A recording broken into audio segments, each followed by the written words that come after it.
Hello friends, welcome to our channel लच for success. एक बार फिर से आपका अपने चैनल लच फॉर सक्सेस में स्वागत करते हैं। चलिए दोस्तों, आज के हम पहले क्वेश्चन से आने से पहले कुछ आपसे डिस्कस कर लेते हैं। दोस्तों देखिए, 2 से 3 वीडियो हमने इससे पहले भी इससे रिलेटेड डाल चुके हैं और कुछ मॉक टेस्ट आपके सामने रख चुके हैं। आपने उसको बहुत अच्छे से देखा है और बहुत अच्छा रिस्पांस दिया है। पिछला मॉक टेस्ट पे आपने बहुत अच्छा रिस्पांस दिया और करीब 1000 से ऊपर उस पर भी आ गए हैं। उसके लिए बहुत बहुत धन्यवाद। चलिए देखते हैं अपने चौथे मॉक टेस्ट को और इसमें पहले क्वेश्चन की चर्चा कर लेते हैं। अगर वीडियो अच्छी लगे, जानकारी अच्छी लगे तो दोस्तों अब इस चैनल को सब्सक्राइब करें, लाइक करें और दोस्तों के साथ इसे शेयर करना बिल्कुल ना भूलें। चलिए दोस्तों, अपने पहले क्वेश्चन पे आते हैं बिना टाइम वेस्ट किए। हमारा पहला क्वेश्चन आज का है, तृतीय बौद्ध संगति कहाँ आयोजित हुई थी। दोस्तों देखिए, तृतीय बौद्ध संगति का मतलब ये है कि तीसरा जो बौद्ध संगति है वो कहाँ आयोजित हुआ था। दोस्तों देखिए, बौद्ध जो सभा थी वह 4 हुई थी। टोटल कितनी हुई थी? 4 हुई थी। तो सबसे पहला जो हुआ था वह हुआ था राजगिरी में। कहाँ हुआ था? राजगिरी में। दूसरा कहाँ हुआ था? वैशाली में। तीसरा कहाँ हुआ था? पाटलिपुत्र में। और चौथा हुआ था कुंडलवन कश्मीर में। कहाँ हुआ था? कुंडलवन कश्मीर में। तो इसका दोस्तों एक ट्रिक है, आपको मैं बहुत फनी ट्रिक बताता हूँ इसका, ताकि आप चारों बौद्ध संगति को एक साथ याद कर सकते हैं, ताकि आपको कोई भी क्वेश्चन में पूछे एग्जाम में तो आप आसानी से उसका आंसर दे सकें। तो दोस्तों इसका जो ट्रिक है वो है रा वय पाक। इसका ट्रिक क्या है? रा वय, फिर पा लिख लीजिए, फिर क लिख लीजिए। देखिए, रा से हो जाएगा राजगिरी, वै से हो जाएगा वैशाली, पा से हो जाएगा पाटलिपुत्र, क से हो जाएगा कुंडलवन यानी कश्मीर। तो पहला जो हुआ था वह राजगिरी में हुआ था, दूसरा हुआ था वैशाली में, तीसरा हुआ था पाटलिपुत्र में और चौथा हुआ था कुंडलवन कश्मीर में। ठीक है, तो इस तरह से इसमें तीसरा पूछा है तो आप तीसरा आसानी से बता सकते हैं। तीसरा हमारा कहाँ है? पाटलिपुत्र में। इसलिए इसका करेक्ट आंसर हो जाएगा ऑप्शन नंबर डी, पाटलिपुत्र। ठीक है दोस्तों, चलिए चलते हैं अपने नेक्स्ट क्वेश्चन पे। नेक्स्ट क्वेश्चन की चर्चा कर लेते हैं। आज का हमारा दूसरा क्वेश्चन है दोस्तों, आपको 4 ऑप्शन दिए जाएंगे। आप वीडियो को देखने से पहले आप क्या करेंगे, इसको पहले क्वेश्चन को देखने से पहले आप इसको वीडियो को पॉज कर लीजिएगा, आप इसका आंसर दे लीजिएगा, फिर आप इस क्वेश्चन को देखिएगा कि क्या आंसर इसका हो रहा है। चलिए देख लेते हैं दूसरे क्वेश्चन को। महावीर स्वामी का जन्म कहाँ हुआ था। तो दोस्तों देखिए, इसमें आपको बताना है कि महावीर स्वामी का जन्म जो है वह कहाँ हुआ था। ऑप्शन नंबर ए है कुंडल ग्राम में, ऑप्शन नंबर बी है पाटलिपुत्र में, ऑप्शन नंबर सी है मगध में, या ऑप्शन नंबर डी है वैशाली में। दोस्तों देखिए, महावीर स्वामी जो 24वें तीर्थंकर थे जैन धर्म में, उनका जो जन्म हुआ था वो कुंडल ग्राम में हुआ था, या कुंड ग्राम भी कहीं कहीं देता है। तो कुंडल ग्राम जो है उसमें जन्म उनका हुआ था, इसलिए इसका करेक्ट आंसर हो जाएगा ऑप्शन नंबर ए, कुंडल ग्राम। और साथ ही साथ एक बार और बता दूं दोस्तों कि महावीर स्वामी का जो निधन हुआ था, यानी इनकी मृत्यु जो हुई थी वो पावापुरी में हुई थी। कहाँ हुई थी? पावापुरी में। इसको याद रखिएगा, पावापुरी में। और इनको जो है 12 साल की कठिन तपस्या के बाद इनको ज्ञान की प्राप्ति हुई थी, और साल वृक्ष के नीचे। ठीक है, किस वृक्ष के नीचे? साल वृक्ष के नीचे। और गौतम बुद्ध को पीपल वृक्ष के नीचे हुई थी और इनको साल वृक्ष के, याद रखिएगा। ठीक है, आते हैं अपने नेक्स्ट क्वेश्चन पे। नेक्स्ट क्वेश्चन की चर्चा कर लेते हैं। आज का हमारा तीसरा क्वेश्चन है दोस्तों, मौर्य साम्राज्य की स्थापना किसने की थी। तो दोस्तों इसमें बताना है आपको कि मौर्य साम्राज्य की स्थापना किसने की थी। दोस्तों देखिए, जब आप प्राचीन इतिहास पढ़ेंगे तो उसमें जो है एक वंश था जिसका नाम था नंद वंश। नंद वंश का अंतिम शासक जो था वो घनानंद था। कौन था? घनानंद। और घनानंद जो है वो अंतिम शासक था नंद वंश का।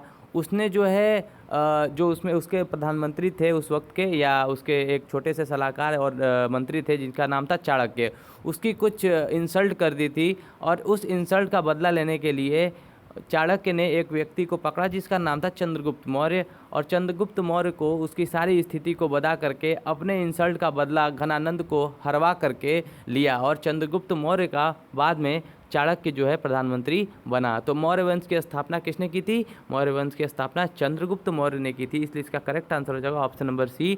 और साथ ही साथ घनानंद जो था वो नंद वंश का अंतिम शासक था, और नंद वंश के ही बाद जो है मौर्य वंश आता है। ठीक है, चलिए आ जाते हैं अपने चौथे क्वेश्चन पे। चौथे क्वेश्चन की चर्चा कर लेते हैं। आज का हमारा चौथा क्वेश्चन है, मौर्य साम्राज्य में प्रचलित मुद्रा का नाम क्या था। यानी दोस्तों देखिए, आपको बताना है कि मौर्य साम्राज्य में जो मुद्रा थी उसका नाम क्या था एक तरह से। ऑप्शन नंबर ए है पड़, ऑप्शन नंबर बी है दिनार, ऑप्शन नंबर सी है तोल, या ऑप्शन नंबर डी है काकड़ी। तो दोस्तों देखिए, जिस तरह इस वक्त जो है भारत में रुपया चलता है, उस वक्त जब प्राचीन भारत में मौर्य साम्राज्य चल रहा था तो उस समय वहाँ की मुद्रा का जो नाम था वो पड़ था। क्या नाम था? पड़ था। इसलिए इसका करेक्ट आंसर हो जाएगा ऑप्शन नंबर ए, पड़। देखिए ये क्वेश्चन तो दोस्तों 2 से 3 बार यूपी पीसीएस और रेलवे एग्जाम में पूछा गया है, इसको याद रखिएगा आप। ठीक है, चलते हैं अपने नेक्स्ट क्वेश्चन पे। नेक्स्ट क्वेश्चन की चर्चा कर लेते हैं। आज का हमारा 5वां नंबर क्वेश्चन है। देखिए हमारा 5वां जो नंबर क्वेश्चन है वह है बूझे हुए चूने का रासायनिक नाम है। यानी बूझे हुए चूने का आपको रासायनिक नाम बताना है। ऑप्शन नंबर ए है calcium carbonate, option number B है calcium hydroxide, option number B है कैल्शियम ऑक्साइड, या ऑप्शन नंबर डी है कैल्शियम क्लोराइड। तो दोस्तों देखिए बूझा हुआ चूना, सबसे पहले मैं बता दूं कि बिना बूझा हुआ जो चूना होता है उसका सूत्र होता है CaO, यानी कैल्शियम ऑक्साइड। ठीक है दोस्तों, और जब इसमें पानी मिला दिया जाता है तो ये जो है O जो है वो H के साथ क्रिया करके OH बना लेता है और इसका होल ट्वाइज हो जाता है। तो इस तरह से जो बूझे हुए चूने का सूत्र हो जाता है वो हो जाता है कैल्शियम हाइड्रोक्साइड, जो कि ऑप्शन नंबर किस में दिया है? जो कि ऑप्शन नंबर बी में दिया है। इसलिए इसका करेक्ट आंसर हो जाएगा option number B, calcium hydroxide. ठीक है दोस्तों, देखिए इसको याद रखिएगा, CaOH का होल ट्वाइज। ठीक है, आ जाते हैं अपने अगले क्वेश्चन पे, जो कि हमारा आज का 6वां नंबर क्वेश्चन है। 6वें नंबर क्वेश्चन की चर्चा कर लेते हैं। हमारा 6वां क्वेश्चन आज का है निम्नलिखित में से अशोक का उत्तराधिकारी कौन था? तो दोस्तों आपको बताना है कि अशोक का जो उत्तराधिकारी था वो कौन था। ऑप्शन नंबर ए है कुणाल, ऑप्शन नंबर बी है राहुल, ऑप्शन नंबर सी है बिंदुसार, या ऑप्शन नंबर डी है इनमें से कोई नहीं। तो दोस्तों आपको बताना है, आप वीडियो को पॉज करके इसका आंसर बताइए, इसका आंसर क्या होगा। तो दोस्तों देखिए इस क्वेश्चन का जो करेक्ट आंसर हो जाएगा हमारा वो हो जाएगा ऑप्शन नंबर ए, कुणाल।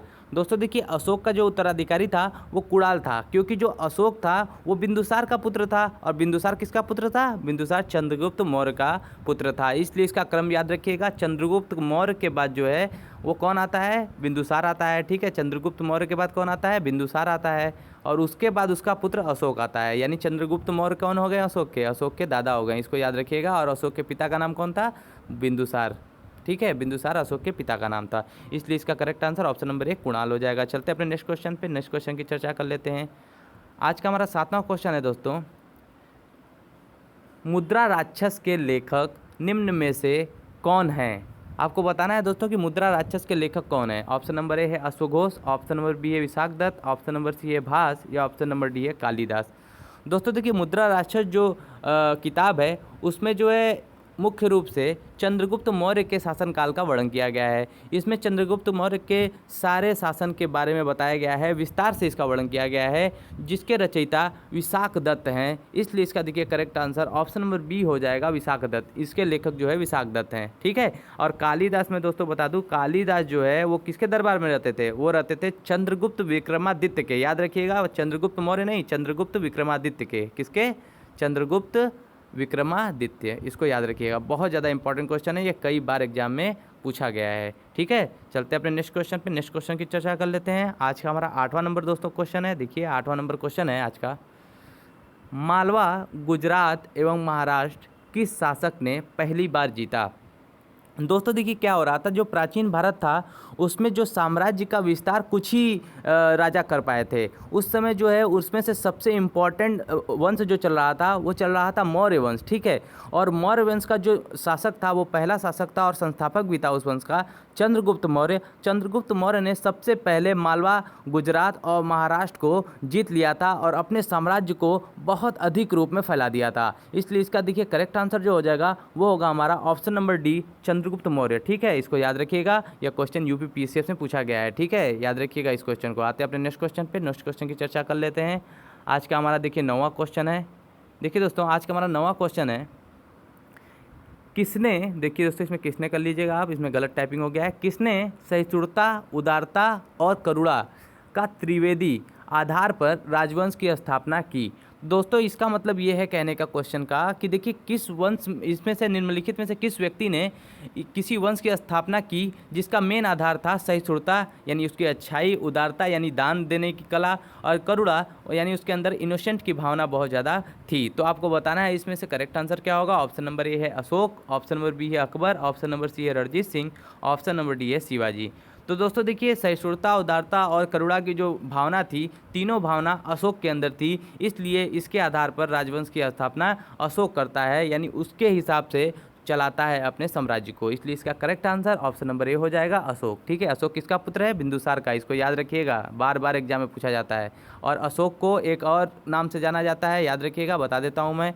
अशोक को दोस्तों देवान पियादसी के नाम से भी जाना जाता है। किसके नाम से जाना जाता है? देवान पियादसी। इसको याद रखिएगा, वेरी वेरी इंपॉर्टेंट है। दूसरा नाम देकर भी आपसे एग्जाम में पूछ सकता है। ठीक है, आ जाते हैं अपने अगले क्वेश्चन पे। हमारा आज का 10वां नंबर क्वेश्चन है दोस्तों। देखिए, आज का जो 10वां नंबर क्वेश्चन है वह है निम्नलिखित किस शहर में अशोक के शिलालेख नहीं है? दोस्तों देखिए, अशोक के शिलालेख बहुत ज़्यादा प्रसिद्ध हुए थे और उसके करीब करीब 14 स्तंभ लेख भी मिलते हैं, जिसमें उसने बहुत सारे अपने जीवन के वर्णन किए हैं, बहुत सारे घटनाओं का वर्णन किया है, जिसमें कि इसमें पूछा गया है कि किस शहर में निम्नलिखित में से उसके शिलालेख नहीं है। तो ऑप्शन नंबर ए है गिरनार, ऑप्शन नंबर बी है कंधार, ऑप्शन नंबर सी है पाटलिपुत्र या ऑप्शन नंबर डी है टोपरा। तो दोस्तों देखिए, अशोक का जो शिलालेख नहीं है वो पाटलिपुत्र में नहीं है, इसलिए इसका करेक्ट आंसर हो जाएगा option number C Pataliputra. Pataliputra दोस्तों पटना का ही पुराना नाम है, पटना का ही पुराना नाम पाटलिपुत्र है। प्राचीन भारत में पटना को पाटलिपुत्र नाम से जाना जाता है, जो कि बिहार की राज्य की आज की राजधानी है। ठीक है, आ जाते हैं अपने 11वें नंबर क्वेश्चन पे। 11वें नंबर क्वेश्चन की चर्चा कर लेते हैं दोस्तों। अर्थशास्त्र का लेखक समकालीन था, यानी अर्थशास्त्र का जो लेखक था वो किसका समकालीन था? आपको बताना है। ऑप्शन नंबर ए है अशोक का, ऑप्शन नंबर बी है चंद्रगुप्त का, या ऑप्शन नंबर सी है चंद्रगुप्त विक्रमादित्य का, या ऑप्शन नंबर डी है समुद्रगुप्त का। दोस्तों सबसे पहले आपको यह बताना होगा कि अर्थशास्त्र का लेखक कौन था। तो दोस्तों जो अर्थशास्त्र का लेखक था वो कौन था? हमने बताया था अर्थशास्त्र का जो लेखक था वो चाणक्य था। कौन था? चाणक्य। चाणक्य या विष्णुगुप्त के नाम से भी या कौटिल्य के नाम से भी इसको जाना जाता है। 3 नामों से इसको जाना जाता है, इसको याद रखिएगा। किसके नाम से? चाणक्य, कौटिल्य और विष्णुगुप्त। बचपन में इसको विष्णुगुप्त के नाम से जाना जाता था, बाद में इसे जो है कौटिल्य और सबसे अंत में इसे चाणक्य के नाम से जाना गया। तो दोस्तों अर्थशास्त्र का लेखक कौन था? इस क्वेश्चन का आंसर आप हमें कमेंट सेक्शन में लिख कर बताएंगे कि इसके चारों ऑप्शन में से कौन सा राइट आंसर होगा। चलिए चलते हैं अपने 12वें क्वेश्चन पे। 12वें क्वेश्चन की चर्चा कर लेते हैं आज के। देखिए दोस्तों, आज का हमारा 12वां नंबर क्वेश्चन है, नंद वंश के पश्चात मगध पर किस राजवंश ने शासन किया था? तो दोस्तों देखिए, आपको बताना है कि नंद वंश के पश्चात भारत में कौन सा वंश शासन किया था। तो दोस्तों देखिए, मैंने आपको बताया था, थोड़ा देर वीडियो अब अगर ध्यान से आपने देखा होगा तो मैंने आपको बताया था कि जो प्राचीन भारत में वंश चल रहे थे उसका मैं एक ट्रिक आपको बता देता हूं, ताकि आप कभी भी क्वेश्चन आए तो आप आसानी से बता सकें कि इस वंश के बाद कौन सा वंश आया। ठीक है, चलिए आपको बताता हूँ एक ट्रिक। देखिए, एक ट्रिक है हसीन। ठीक है, क्या ट्रिक है? हसीन। ठीक है, फिर माँ सू। ठीक है, माँ सू का के साथ। ठीक है दोस्तों, तो इससे क्या होगा? देखिए, ह से हो जाएगा हर्यक वंश, सी से हो जाएगा शिशुनाग वंश, न से हो जाएगा नंद वंश, म से हो जाएगा मौर्य वंश, सू से हो जाएगा शुंग वंश, क से हो जाएगा कर्ण वंश, का से कोई मतलब नहीं है और सात से मतलब होता है सातवाहन वंश। इसलिए याद रखिएगा, आपसे इसमें पूछा है नंद वंश के पश्चात कौन सा आया, तो नंद वंश के पश्चात म आया, यानी मौर्य वंश आता है। इसलिए इसका देखिए करेक्ट जो आंसर हो जाएगा वो हमारा हो जाएगा ऑप्शन नंबर ए मौर्य वंश। ठीक है, इसको याद रखिएगा। ट्रिक का नाम क्या है? हसीन मासूका के साथ। क्या नाम है? हसीन मासूका के साथ। ठीक है, इसको ट्रिक को याद रखिएगा, बहुत फनी ट्रिक है ये, आपके एग्जाम में बहुत सारे क्वेश्चन को सॉल्व करा सकता है। ठीक है, चलिए चलते हैं अपने नेक्स्ट क्वेश्चन पे। नेक्स्ट क्वेश्चन की चर्चा कर लेते हैं। हमारा देखिए अगला क्वेश्चन है जो कि आज का 13वां नंबर क्वेश्चन है दोस्तों। देखिए, हमारा 13वां क्वेश्चन है आज का, मौर्य काल में शिक्षा का सर्वाधिक प्रसिद्ध केंद्र था। दोस्तों आपको बताना है कि मौर्य काल में शिक्षा का सर्वाधिक प्रसिद्ध केंद्र कौन था। ऑप्शन नंबर ए है वैशाली, ऑप्शन नंबर बी है नालंदा, ऑप्शन नंबर सी है तक्षशिला या ऑप्शन नंबर डी है उज्जैन। दोस्तों देखिए, मौर्य काल में अधिकतर रूप में अगर जाना जाता था कोई शिक्षा का केंद्र के रूप में तो वो तक्षशिला को जाना जाता था। इसलिए इसका करेक्ट आंसर हो जाएगा option number C Takshashila. Takshashila जो है वो भारत के पश्चिमी क्षेत्र में स्थित था, जो कि आज के पाकिस्तान में स्थित है। दोस्तों देखिए याद रखिएगा, एक चीज़ और को मैं बता दूं, नालंदा जो विश्वविद्यालय था वो बिहार में स्थित था और इसको जो है बनवाया था कुमार गुप्त ने। इसको किसने बनवाया था? कुमार गुप्त ने। और साथ ही साथ एक बार और बता दूं कि इसमें गुप्त वंश में और साथ ही साथ बौद्ध धर्मों के बारे में बहुत अधिक जानकारी या ज्ञान दिया जाता था। ठीक है, चलते हैं अपने नेक्स्ट क्वेश्चन पे। नेक्स्ट क्वेश्चन की चर्चा कर लेते हैं। आज का हमारा 14वां नंबर क्वेश्चन, 14वें नंबर के क्वेश्चन की चर्चा कर लेते हैं। देखते हैं क्या हमारा क्वेश्चन में पूछ रहा है। दोस्तों देखिए, इस क्वेश्चन में पूछ रहा है कि मेगास्थनीज की पुस्तक का नाम क्या है। दोस्तों मेगास्थनीज किसके दरबार में आया था, पहले मैं बता दूं, चंद्रगुप्त मौर्य के दरबार में मेगास्थनीज आया था। चंद्रगुप्त मौर्य, याद रखिएगा, चंद्रगुप्त विक्रमादित्य नहीं, चंद्रगुप्त मौर्य। मेगास्थनीज किसके दरबार में आया था, चंद्रगुप्त मौर्य। और इसने जो पुस्तक लिखी थी, इसके पुस्तक का नाम इंडिका था, इसलिए इसका correct answer option number D indica हो जाएगा। ठीक है, चलते अपने नेक्स्ट क्वेश्चन पे। आज का हमारा 15वां क्वेश्चन, 15वें क्वेश्चन की चर्चा कर लेते हैं।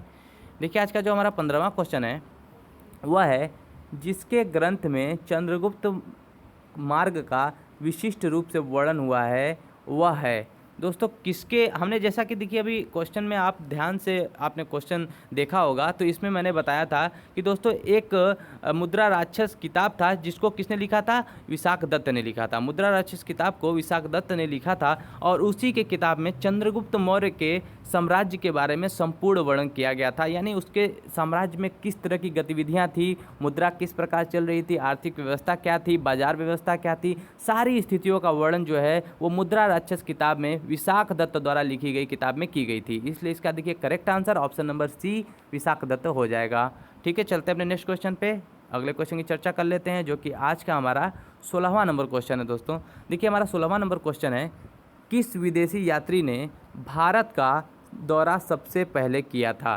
तो दोस्तों इसमें बताना है कि किस विदेशी यात्री ने भारत का सबसे पहले दौरा किया था। ऑप्शन नंबर ए है ह्वेनसांग, ऑप्शन नंबर बी है मेगास्थनीज, ऑप्शन नंबर सी है फायान, या ऑप्शन नंबर डी है इत्सिंग। तो दोस्तों देखिए जो सबसे पहले यात्रा करने वाला, भारत का दौरा करने वाला व्यक्ति था, वो था मेगास्थनीज, जो कि ऑप्शन नंबर बी में दिया है, इसलिए इसका करेक्ट आंसर हो जाएगा ऑप्शन नंबर बी मेगास्थनीज। ठीक है, आ जाते हैं अपने नेक्स्ट क्वेश्चन पे। आज के 17वें क्वेश्चन की चर्चा कर लेते हैं। देखिए हमारा 17वां नंबर क्वेश्चन है दोस्तों, न्यूमिस्मैटिक्स क्या है। तो दोस्तों देखिए न्यूमिस्मैटिक्स का मतलब होता है सिक्कों का अध्ययन करना, इसलिए इसका करेक्ट आंसर हो जाएगा ऑप्शन नंबर बी सिक्कों का अध्ययन करना। दोस्तों इसमें कोई एक्सप्लेनेशन नहीं है, इसलिए मैं डायरेक्ट याद करना है, इसमें कोई ऑप्शन नहीं आपके पास है, इसको डायरेक्ट आप याद ही कर सकते हैं कि न्यूमिस्मैटिक जो है वो सिक्कों के अध्ययन को कहा जाता है। ठीक है, आ जाते हैं अपने अगले क्वेश्चन पे। हमारा अगला क्वेश्चन 18वां नंबर क्वेश्चन है। 18वें नंबर क्वेश्चन की चर्चा कर लेते हैं।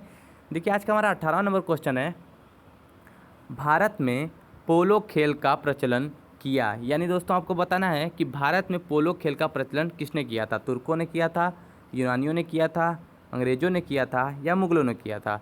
दोस्तों देखिए भारत में जो पोलो खेल का प्रचलन किया था वह किया था तुर्कों ने, इसलिए इसका करेक्ट आंसर ऑप्शन नंबर ए हो जाएगा, तुर्कों ने। ठीक है, आ जाते हैं अपने अगले क्वेश्चन पे। आज का हमारा 19वां नंबर क्वेश्चन है दोस्तों। आज का देखिए 19वां नंबर क्वेश्चन है, कनिष्क की राजधानी क्या थी। आपको दोस्तों बताना है, देखिए कनिष्क, सबसे पहले मैं बता दूं, कनिष्क जो है वो कुषाण वंश का शासक था। देखिए बहुत लोग को नहीं पता होगा, इसको याद रखिएगा, कनिष्क कुषाण वंश का शासक था और कनिष्क की जो राजधानी थी वो पुरुषपुर थी, इसलिए इसका करेक्ट आंसर ऑप्शन नंबर ए हो जाएगा, पुरुषपुर। और साथ ही साथ एक बात और बता दूँ, देखिए पुरुषपुर जो था वो पेशावर का पुराना नाम था। पेशावर आज के पाकिस्तान में पड़ता है और उसी का पुराना नाम जो है पुरुषपुर था। ठीक है, आ जाते हैं अपने अगले क्वेश्चन पे, अगले क्वेश्चन की चर्चा कर लेते हैं।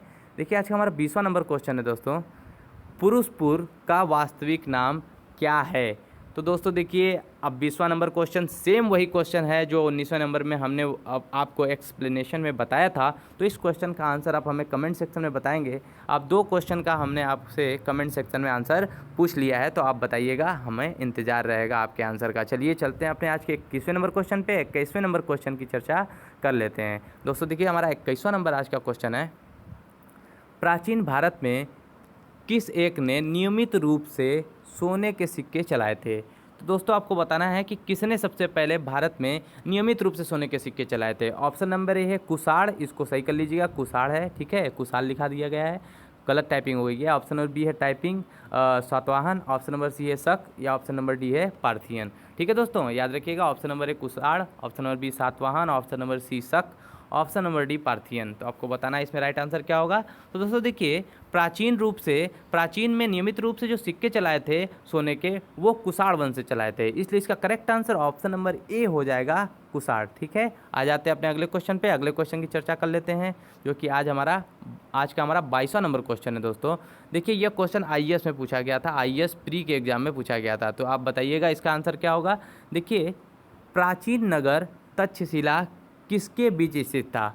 ऑप्शन नंबर ए सिंधु व झेलम के, ऑप्शन नंबर बी है झेलम व चिनाब के, ऑप्शन नंबर सी है चिनाब व रावी के, या ऑप्शन नंबर डी है रावी व व्यास के। तो दोस्तों देखिए, जो तक्षशिला, जैसा कि हमने बताया कि तक्षशिला जो था वो भारत के पश्चिम में स्थित था, ठीक है, आज के पाकिस्तान में स्थित है, ठीक है। जो कि तक्षशिला किसके बीच स्थित था? सिंधु व झेलम नदी के बीच ये जो है तक्षशिला शहर स्थित था। इसलिए इसका करेक्ट आंसर हो जाएगा ऑप्शन नंबर ए, सिंधु व झेलम नदी के बीच स्थित था। आपको दोस्तों एक बात और बता दूं, सिंधु सभ्यता में सिंधु सबसे ज़्यादा इंपॉर्टेंट नदी थी और इसका बार बार आपको वर्णन देखने को उसमें मिलता है। और साथ ही साथ एक और नदी थी जिसका नाम रावी था, ठीक है, इसको भी आप याद रखिएगा दोनों का, जो क्योंकि मोहनजोदड़ो किस नदी के किनारे बसा हुआ था? सिंधु नदी के किनारे बसा हुआ था।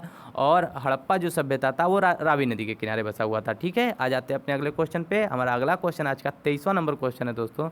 देखिए आज का हमारा 23वां नंबर क्वेश्चन है, बिहार महान धार्मिक केंद्र है किस चीज़ का? बताइए किन धर्मों का महान केंद्र है? तो ऑप्शन नंबर ए है सिखों का, ऑप्शन नंबर बी है जैनों के लिए, या ऑप्शन नंबर सी है बौद्धों के लिए, या सभी के लिए। तो दोस्तों देखिए, बिहार जो है वो महान धार्मिक केंद्र लगभग सभी इसमें से दिए गए ऑप्शन में से है, इसलिए इसका correct answer option number D होगा। क्योंकि दोस्तों देखिए, सिखों के बहुत से गुरुओं का जन्म जो है वो बिहार में हुआ था, और साथ ही साथ जैन धर्म के बहुत सारे स्थल आपको कहाँ मिलेंगे? बिहार में। और बौद्ध धर्म का, जैसा कि आप जानते हैं कि बहुत सारे जो संगतियाँ हुई थी, वो बौद्ध संगति मीटिंग यानी हुई थी, वो बिहार के पाटलिपुत्र वैशाली में हुआ था। और जैन धर्म का भी पहला मीटिंग आपका पाटलिपुत्र में हुआ था। तो इस तरह से बिहार जो है वो सभी धर्मों के लिए लगभग धार्मिक केंद्र है, ठीक है। आ जाते हैं अपने अगले क्वेश्चन पे। अगले क्वेश्चन की चर्चा कर लेते हैं।